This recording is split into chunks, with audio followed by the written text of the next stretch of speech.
What's up, everybody? Benji Bruce here, and we are going to get going with the YouTube channel growth. So I am excited, and I'm excited because I just got this software, VidIQ, where it's going to essentially help me with the analytics and all this stuff to grow the YouTube channel. So I'm already offended by it. It's already offended me because it asked me, who are my competitors?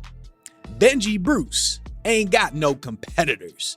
But here's the thing. So I just bought it. So I'm just going to look into it and just see all the stuff that it can do in terms of the competitors, the trending and all this stuff. I'm going to look at the YouTube channels and okay, so this can do a lot, but what I'm starting with is I just typed in public speaking. So I want to see what happens when I type in public speaking. So all this obviously popped up, videos.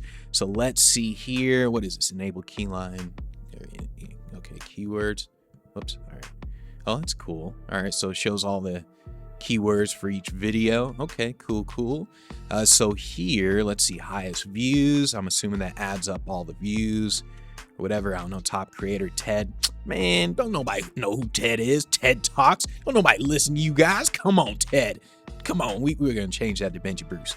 Actually, no. To be honest, I don't actually know if I want to even focus on the public speaking keyword, just because I never felt like it was a market. I don't know what it is, like the public speaking thing. I never felt like it was a market that it was like a hungry, starving market. It always felt in terms of it's either beginners to where it's kind of like, oh, I'm terrified of speaking, or it's more yes, it's more like beginners, or it's just more like, let's say, foreign people who have an accent and then they're kind of scared that their accent's going to get in the way, so they're thinking about the accent and all that sort of stuff. So it just seems like a lot of people, even if they need public speaking training and let's say they're content creators, they need to actually present better in a more powerful way for the podcast, videos, or whatever. They never seek it out as if that's a thing that they really need, like that they're desperate for. It's always things like, oh, I got to create a sales funnel and all that sort of stuff. So that's why I'm not sure if I truly want to rank for these. What is this overall score? What is this? So let's see. The overall score is determined to help you gauge how effective the keyword will be in your video optimization efforts. See, even this knows, like, yeah, it's like, I don't know, 50-50. I don't know. See, even this thing knows. But I just want to see like what this can do. I mean, obviously it can do more, but let's kind of play around with this some more.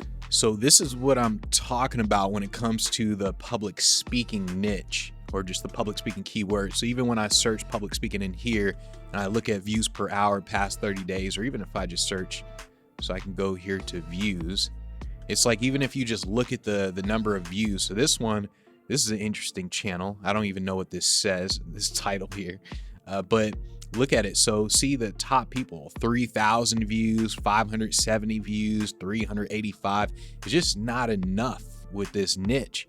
So I'm going to have to think in terms of a different niche on YouTube. So it's probably not going to be really public speaking, so to say. It's going to be more of content creation, video marketing probably, or just stuff like that, but it's not really going to be public speaking. So I got to really think about all that, because, you know, attention is attention. Like, how do you capture attention, whether it's through public speaking, whether it's through the cameras and all that. So I got to really think in terms of not public speaking, but something else. The more I look at this using this software, and I've been thinking about this for a long time, but the more I use this software, the more I feel like I'm going to have to go the route of the blue ocean strategy. So if you haven't read that book, it's a great book.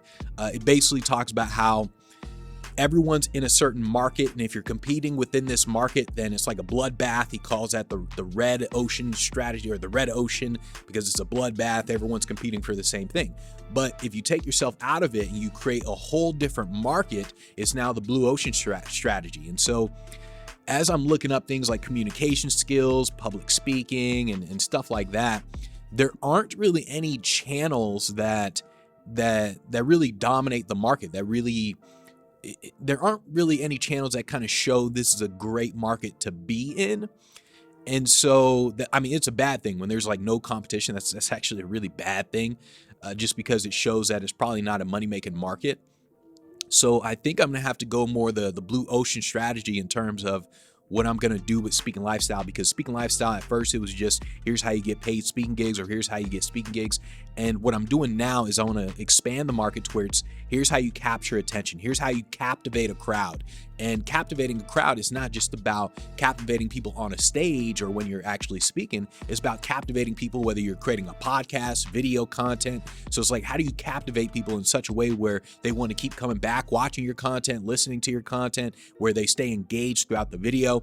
So I think I'm gonna have to create more of a blue ocean strategy to where it's kind of like it's all about attention. It's not really public speaking. It's not really communication skills. I mean, of course it is that, but it's like attention encompasses all of that. So it feels like I'm gonna have to go that route the more I'm kind of using this in terms of doing research and looking at channels, because I can't find any channels that are really public speaking and really communications.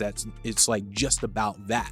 So even when I typed in like public speaking and it showed TED Talks as like the #1 thing for that.